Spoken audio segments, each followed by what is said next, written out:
Au nom du Père, du Fils et du Saint-Esprit, ainsi soit-il. Quelques mots sur le procès de Sainte Jeanne d'Arc avant d'en venir à notre époque.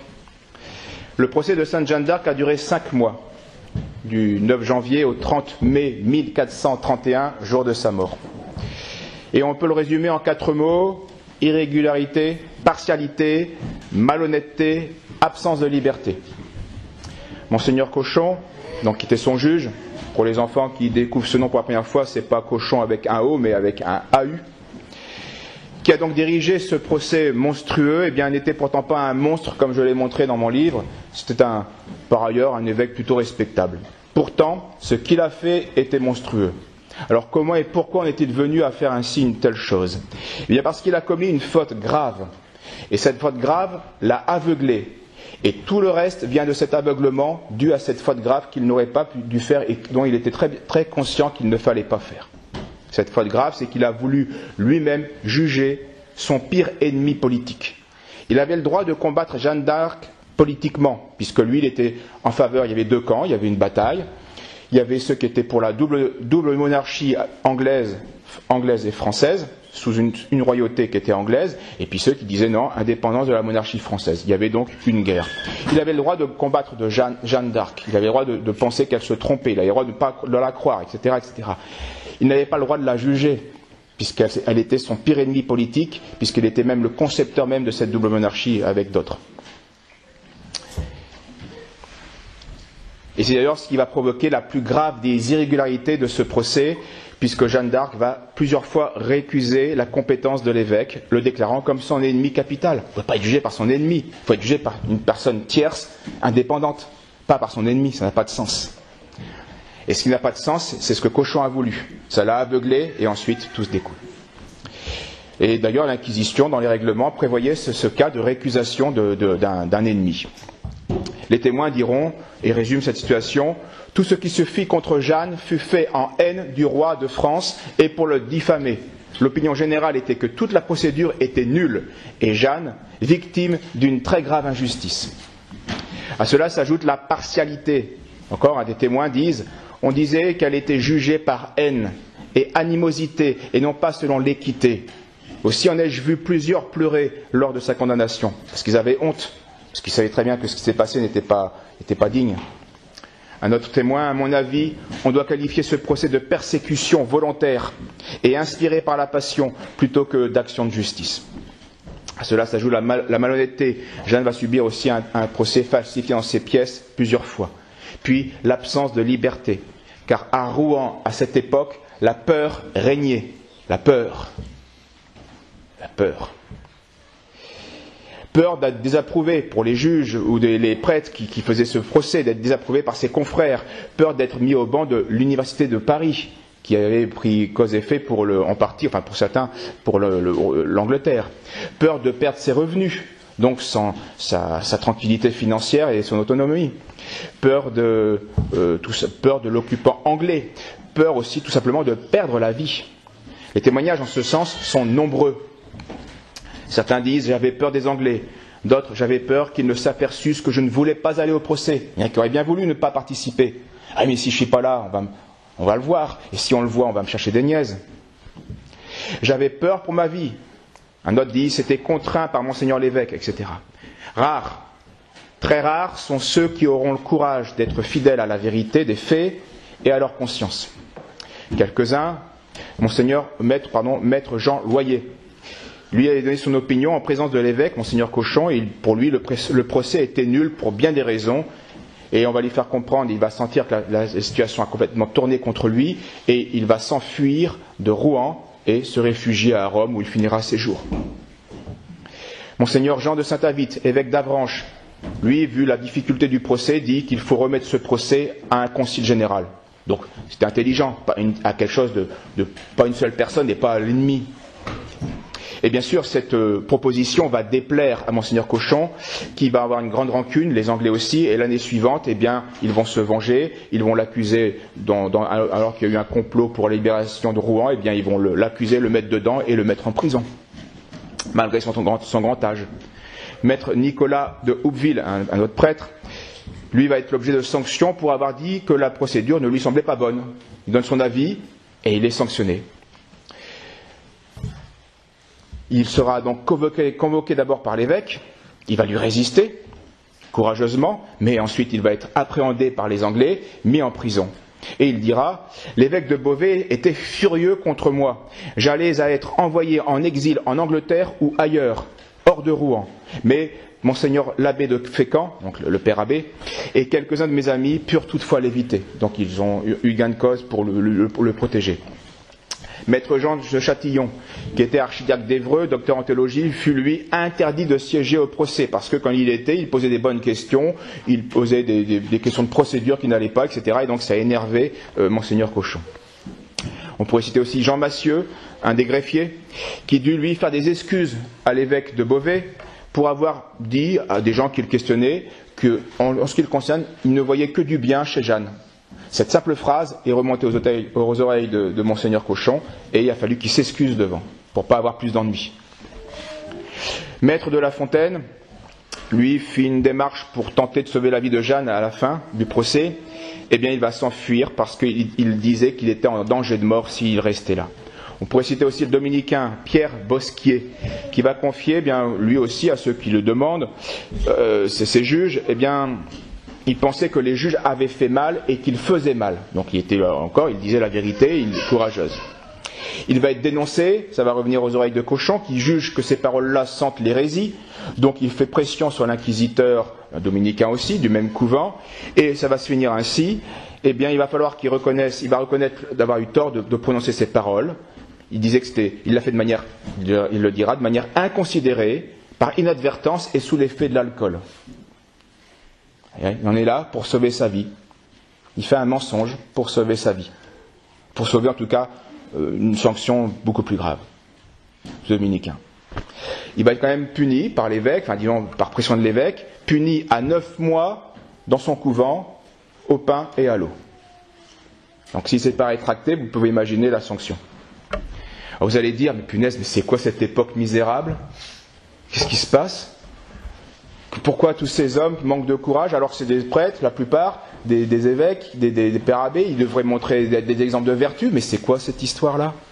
Alors ne jugez pas trop vite le passé. Maintenant on va aller voir ce qui se passe dans le présent.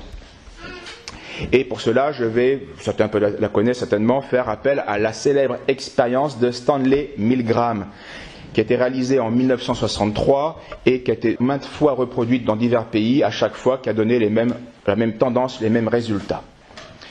Milgram est donc un docteur en psychologie sociale de l'université de Harvard. Et il a réalisé une expérience sur 600 sujets qui avaient été recrutés par petite annonce dans la presse. Hommes comme femmes de 20 à 50 ans. Des gens de divers milieux, donc un échantillon de la population. On leur avait proposé 40 € pour défrayer les frais de déplacement et tout ça, donc ce qui est $40 à l'époque, donc on ne faisait pas ça pour l'argent, ils avaient été recrutés comme pour participer à une expérience scientifique sur la mémorisation. Donc ils ont dit, oui, on va le faire. Ça durait 1 heure. Voilà, voici en quoi consistait cette expérience scientifique sur la mémoire. Il y avait d'abord un élève qui devait s'efforcer, donc un adulte, mais élève, qui devait s'efforcer de mémoriser des listes de mots. Et s'il échouait, il recevait une décharge électrique pour le châtier de cette mauvaise mémorisation. Il y avait ensuite un enseignant qui lui devait dicter des mots, la liste des mots, vérifier que la réponse est bonne, et s'il y avait une erreur, c'était lui qui devait envoyer une décharge électrique sur l'élève qui avait mal mémorisé. Et il y avait l'expérimentateur, c'est-à-dire il représentait l'autorité scientifique avait vêtu d'une blouse. Bien sûr, le tirage était truqué, c'est-à-dire qu'à chaque fois, c'était celui qui avait répondu à la petite annonce qui, par hasard, devenait l'enseignant, celui qui devrait donner les décharges. Tout le reste étaient des comédiens. Et donc, voici la consigne était simple, donnée par l'autorité. Si l'élève donne une mauvaise réponse, le professeur doit lui administrer un choc électrique de 15 volts. Et ceci, à chaque erreur, il faut le renouveler par tranche de 15 volts jusqu'à 450 volts, ou d'ailleurs sur la tablette électrique, il était indiqué « danger ». C'était marqué « danger ». Les chocs électriques, bien sûr, n'étaient pas réels, Mais l'enseignant qui avait répondu à la petite annonce ne le savait pas. Ensuite, l'expérimentateur qui était en blouse, donc l'autorité, ne disait que ces simples 4 phrases. Et si on résistait à ces 4 phrases, l'expérience s'arrêtait. Il disait soit vous devez continuer, parce que parfois il y a des moments, les enseignants, c'est quoi là, ils crient, qu'est-ce qui se passe, pourquoi je fais ça, j'ai envie d'arrêter. Alors la blouse répondait vous devez continuer. Ou, deuxième phrase, il faut continuer. Troisième phrase, continuer. Et quatrième phrase, l'expérience veut que vous persévériez, que vous poursuiviez. Alors, ce qui se passait, ce que voyait l'enseignant, à 75 volts, le comédien commençait à gémir. À 120 volts, il formulait des plaintes distinctes, très audibles. À 285, il suppliait d'arrêter l'expérience. Puis, après cela, la seule réaction était un cri d'agonie, plus de mots, que des cris. Et à partir de 380, c'était le silence. Silence de mort jusqu'à 450. Voilà quelle était l'expérience. Maintenant, la question est la suivante. Jusqu'où vont-ils aller? Ces gens de la population, des femmes, des hommes de 20 à 50 ans, jusqu'où ont-ils été allés? Et dans quelle proportion? Eh bien, les résultats, c'est-à-dire jusqu'où ont-ils accepté de complaire à une autorité et de marcher sur leur conscience pour faire une chose qu'ils désapprouvaient? Eh bien, les résultats donnent 65% des sujets ont été jusqu'à la punition maximale, 450 volts, parce qu'on leur demandait de poursuivre l'expérience. 2 sur 3. Si on est 60, ça fait 40 personnes. Hommes comme femmes. Il y a eu des variantes, et une qui est intéressante, c'est que quand la victime, la comédienne, était une femme, et que l'enseignant était un homme, là, on tombe à 20%. C'est à l'honneur des hommes, quand même. C'est-à-dire que là, les hommes ont trouvé plus de force pour dire non, on arrête l'expérience, je ne veux pas faire souffrir une femme. Ce qui montre bien que la mission de l'homme, elle est là, de protéger la femme. Par contre, quand la victime était un homme et que l'enseignant était une femme, on n'a pas cette disproportion. Il semblerait que la femme ait une certaine cruauté plus assumée. Alors ces résultats mettent en évidence le poids de l'autorité, évidemment. Ici symbolisé par la blouse du scientifique, les locaux de l'université. Elle montre aussi que dans un conflit entre conscience et pouvoir, la plupart des gens choisissent d'obéir au pouvoir. La plupart désirent tenir l'engagement aussi qu'ils avaient pris au début. L'habitude. J'ai fait, j'ai commencé, j'irai jusqu'au bout. Mais arrête, c'est bête. Ouais, mais c'est l'habitude. La plupart veulent aussi, surtout, éviter tout conflit extérieur. Et ils sont prêts pour cela à faire souffrir autrui par soumission, même si cela répugne personnellement à leur conscience. Alors qu'il n'y a, dans leur cas, alors qu'à Rouen, au procès de Jeanne d'Arc, il y avait des graves dangers, prison, mort, ici, il n'y a aucune coercition. La personne, elle est complètement libre. C'est juste une parole de l'autorité. Alors certes, à décharge de l'enseignant, du sujet naïf qui a été trompé, il est normal, au début, on fait confiance. On met tout sur la responsabilité du donneur d'ordre. Surtout, il arrive là et lui, il n'est pas préparé à ce dilemme. Il était venu pour une petite expérience sympathique et voilà que maintenant, il est face à un acte moral à poser. Il est pris dans un engrenage. L'homme avec sa blouse, surtout, il le considère comme un supérieur. Quelqu'un qui est savant, qui a des études. Il sait ce qu'il fait. Enfin, il suppose qu'il sait ce qu'il fait. Donc tout ça, c'est à décharge, bien sûr, de ces gens-là. Et surtout, il se dit, donc j'ai pas de raison de ne pas lui faire confiance. Il a la blouse blanche, il sait ce qu'il fait. Donc, il est vraiment, ce serait un manquement en convenance. Je ne sais pas, il sait. Donc j'obéis. Oui, mais toujours à décharge. C'est un individu qui est isolé, il ne peut pas demander conseil. Qu'est-ce que t'en penses toi? Qu'est-ce que tu ferais? On est seul. Et quand on est seul, on est beaucoup plus fragile que quand on est en groupe. Et donc, il ne parvient pas, l'individu isolé ne parvient pas à avoir une vision globale de la situation, du recul. Et donc, il s'en remet 2 fois sur 3 à l'autorité qu'il croit être légitime. Mais à charge, il y a bien un moment donné où il va avoir quand même des doutes, car ces choses-là ont été filmées, et on voit très bien que les gens se pincent les lèvres, commencent à suer, se dandinent, sont mal à l'aise, ont des réactions quand ils entendent des cris. Bref, il y a bien un moment donné, ils se disent, oui, mais qu'est-ce qui se passe là? Qu'est-ce que je suis en train de faire? Donc il y a bien un moment donné où leur apparaît de manière claire que la légitimité des ordres est contestable. Et à ce moment-là, le sujet doit faire un acte de responsabilité. Il doit refuser d'être complice d'une action déraisonnable, d'une action immorale. Il sent le devoir de sortir de cet engrenage, de dire non. Et il a le devoir, pour sortir de cette coopération malicieuse, et s'il le faut, il faut qu'il accepte un conflit avec l'autorité extérieure.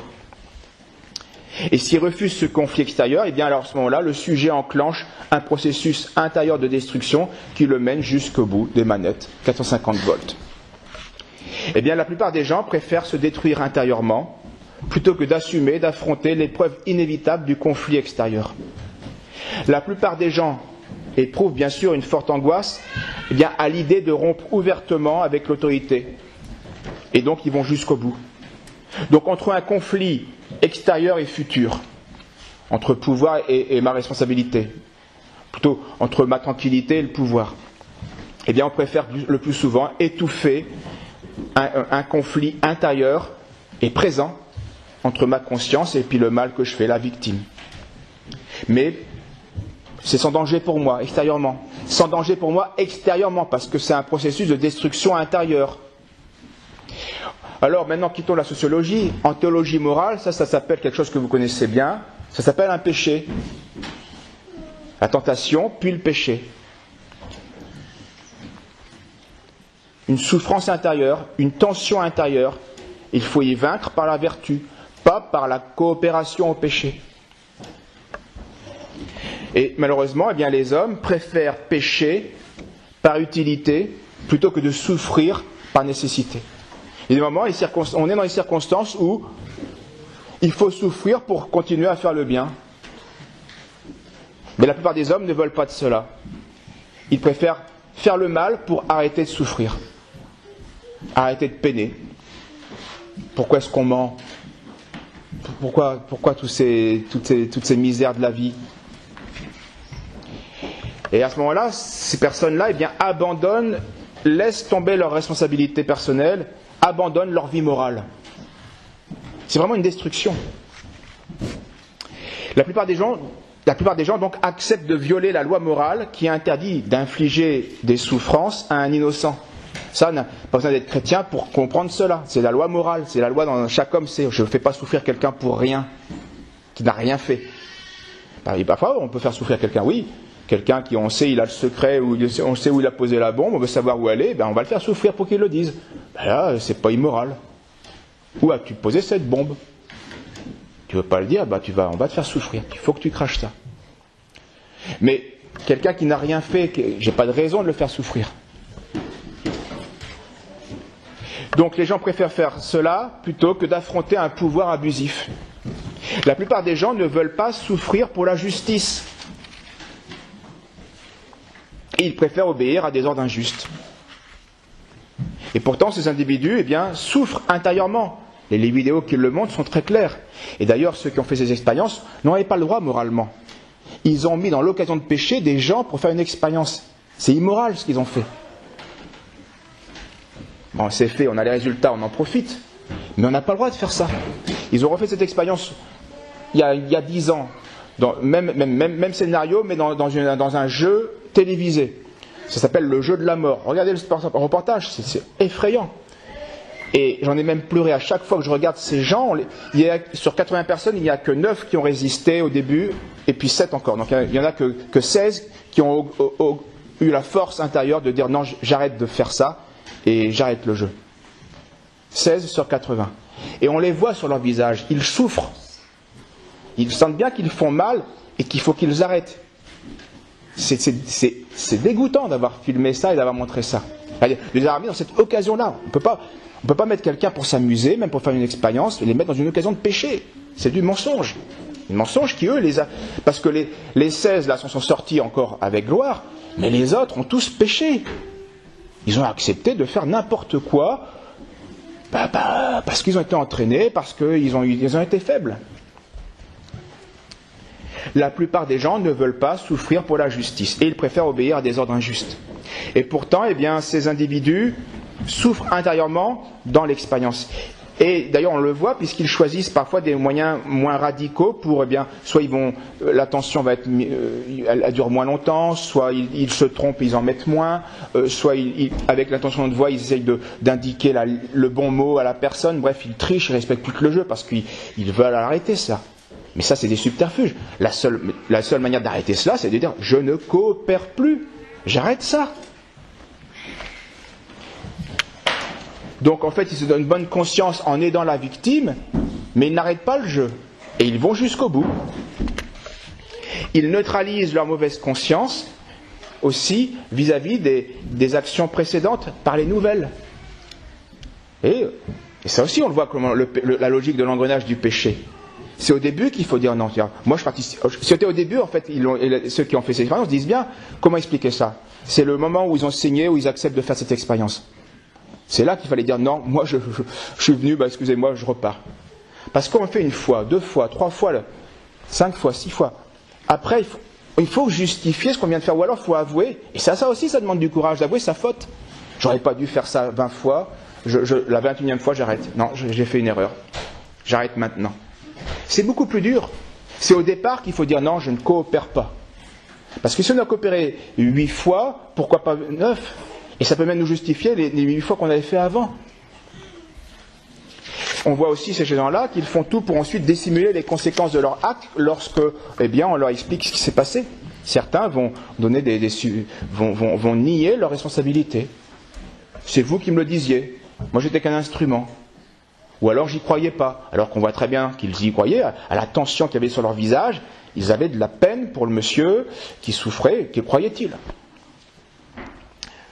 Donc le seul moyen ultime d'abolir cette tension, c'est-à-dire cette tentation, cette destruction intérieure, conséquence du péché, c'est la désobéissance au pouvoir illégitime, à l'ordre qui est mauvais.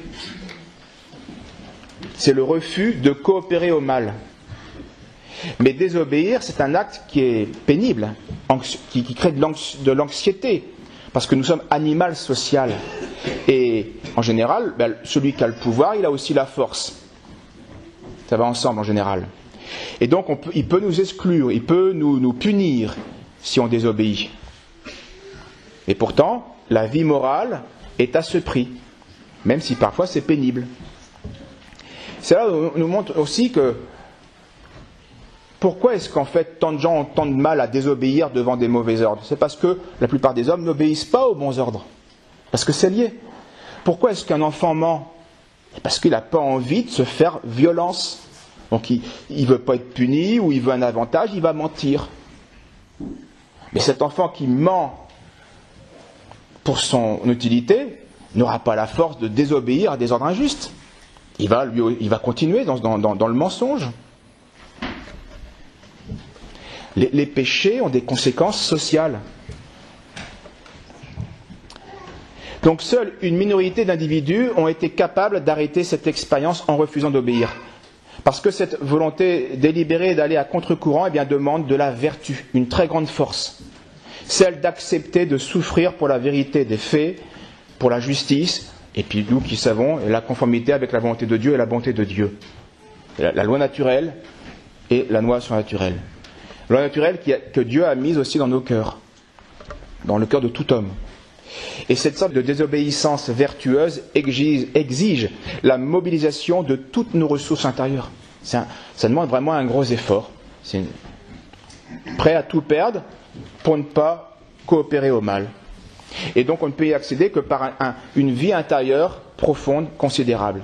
Et ceci en fait c'était résumé par tous les saints qui disent plutôt mourir que de pécher. Tous les saints le disent souvent. Et eux, ils étaient saints parce qu'ils ont cet adage-là, ils n'ont pas dit uniquement du péché mortel, ils l'ont dit du moindre péché. Ces saints-là étaient prêts à plutôt mourir que de faire un péché véniel. C'est pour ça qu'ils sont saints. Et c'est pour ça que les saints sont une minorité, ces saints héroïques que l'Église canonise. D'ailleurs, qu'elle n'a pas tous canonisé. Il y a des saints héroïques qui n'ont jamais été connus des hommes. Alors le procès de Jeanne d'Arc, comme l'expérience de Milgram, eh bien, nous montre en fait tout simplement les effets du péché originel, qui a fragilisé les forces intérieures de l'homme. Fragilisé, hein, pas annihilé, parce qu'il y a quand même des hommes, des femmes qui ont dit non. Ils n'étaient pas plus chrétiens que ça, mais la loi naturelle, ils ont trouvé une force en eux quand même pour dire non, j'arrête de coopérer au mal. Ce qui veut dire que le péché originel nous a affaiblis, mais il ne nous a pas empêchés complètement de faire un acte de bonté et de vertu. Donc ce n'est pas une question d'époque, l'époque de Jeanne d'Arc, au Moyen-Âge, non. Ce n'est pas une question de régime, ce n'est pas une question de sexe, homme-femme, ce n'est pas une question de diplôme, de science. À une très grande majorité, les gens font ce que leur demande de faire sans tenir compte de la nature de l'acte prescrit.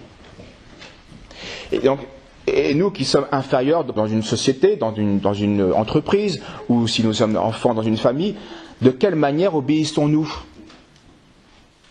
Est-ce que vraiment on réfléchit bien à la nature de l'acte qui m'est prescrit ? Est-ce que vraiment je cherche à comparer cet acte en conformité avec la volonté de Dieu et avec mon devoir ?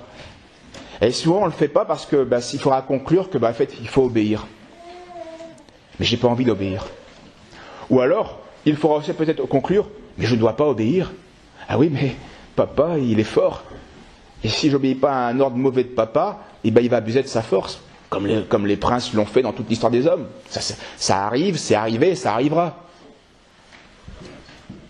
Et imaginez la force qu'il faut pour un enfant de dire à son père, non, ça je ne peux pas le faire papa, c'est contre le commandement de Dieu. Je ne peux pas. Donc à une très grande majorité, les gens font ce qu'on leur demande de faire sans tenir compte de la nature de l'ordre prescrit et sans être réfrénés par leur conscience dès que l'ordre leur paraît émaner d'une autorité légitime. Même s'ils ont l'évidence claire que ce qu'on leur demande est déraisonnable, est faux, est malhonnête ou malveillant.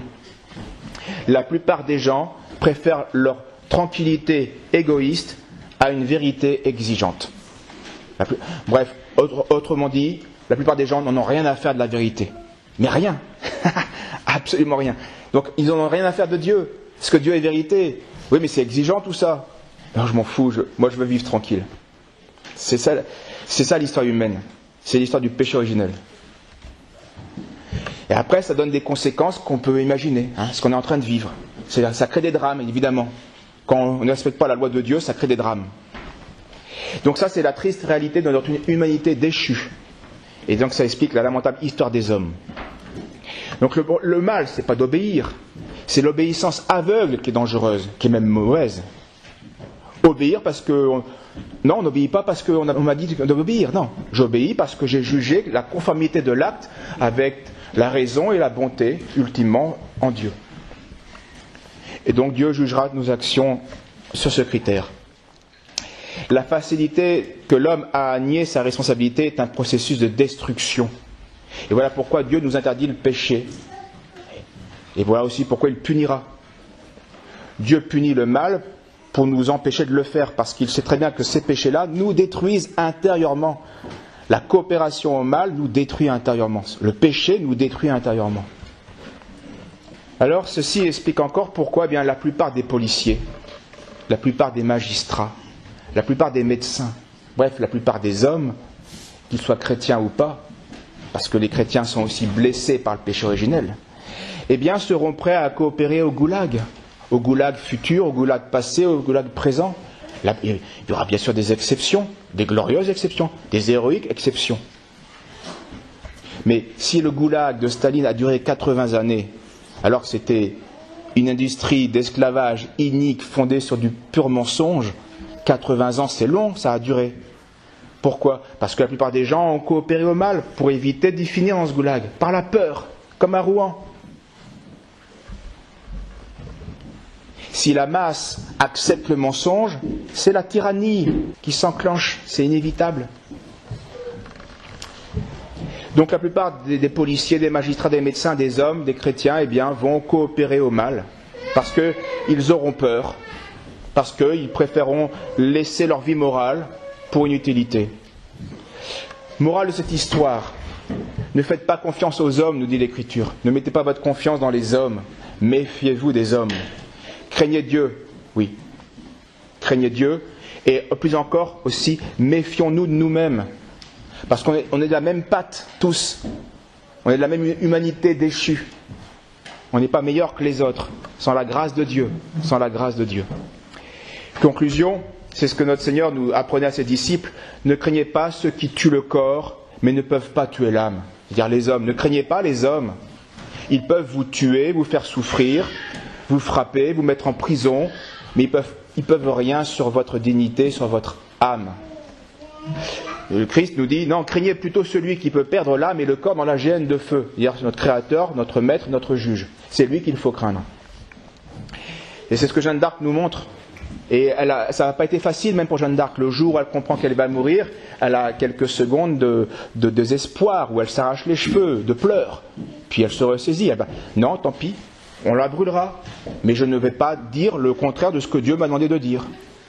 Je ne pécherai pas, je ne coopérerai pas. Tuez-moi, brûlez-moi. Et c'est bien sûr ce que notre Seigneur faisait. Elle répétait Jésus, Jésus, Jésus dans les flammes 6 fois avant de mourir. Et une fois en criant.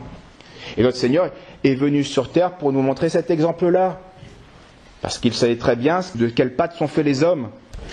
Donc il est venu sur terre pour nous apprendre à résister au mal en combattant le péché et en le combattant jusqu'à la mort, accepter. Bref, ce que disaient les saints, ce qu'ont réussi à vivre les saints, plutôt mourir que de pécher. Puissions-nous, les imiter. Au nom du Père, du Fils et du Saint-Esprit, ainsi soit-il.